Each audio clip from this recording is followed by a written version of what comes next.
Welcome back. We're talking about dementia with our parents, with loved ones, and so as we were saying, sometimes it does get a little bit too late. When instead of having the conversations now, trying to do it ahead of time, how do you guys approach then the conversation once you do think, okay, something's going on, they're becoming more forgetful, they need a little bit more help? Well, one of the things we do is at Edgewood we have a memory care, and having memory care community that they can live in is where they can thrive. Instead of just trying to survive and get by, we have our communities set up so that they can actually thrive. We have the rooms, the apartments that they have are set up right for them so that there's no closet doors, so that they can see their closet. There's no bathroom door, so they can see their bathroom, because one of the main things is the confusion of not knowing what to do or where to go or what's beyond the door. So the way our communities are set up is that they are set up to have them thrive, and there's activities and all kinds of different things so that it's not a burden, because some people get so stressed at home they don't know what to do and how to prepare their home. But in the community we can have it so that they can be there, and we also have nurses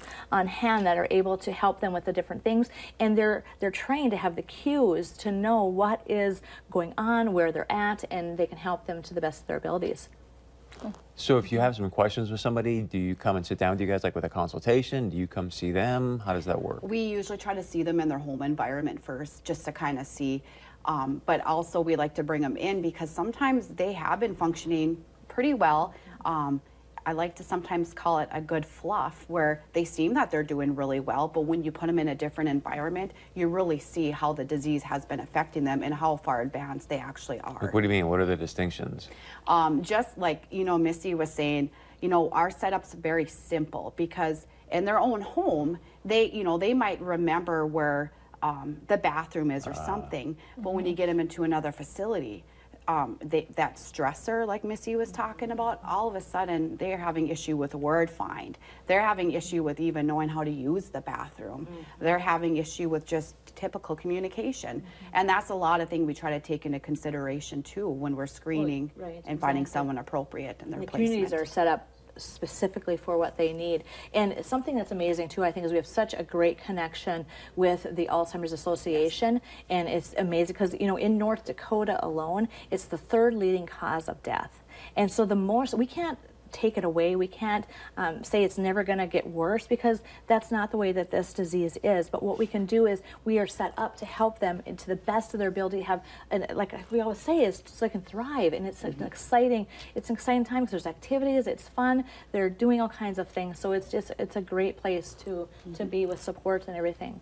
What about the families? Because I know it might even be hard for not only the parent to move into a place like that, but what about the people who don't want to admit that their parents do need extra help? Because then that means that they're taking that step down the road that's hard to deal with. It's probably the hardest thing. It's almost harder on the families than it is the loved one, because eventually, sooner or later, they do adapt, but the family members are dealing with a loss. I mean, their loved one's still physically alive, but they may have lost their personality and who they are many years prior.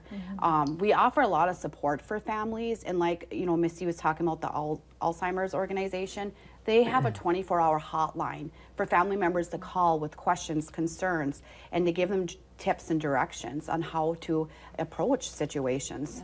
One thing that I find too is that when they come, their family members come and live in our community, is the family members actually take a sigh of relief, because they're not dealing with all the stresses of their own families, but then they actually see mom and dad maybe come back to a little bit more of who they were, because we have stations set up that have different things from their eras that they can go to and reflect on and be part of it and feel like it's all ingrained in what they're doing. And so it's an amazing thing to see.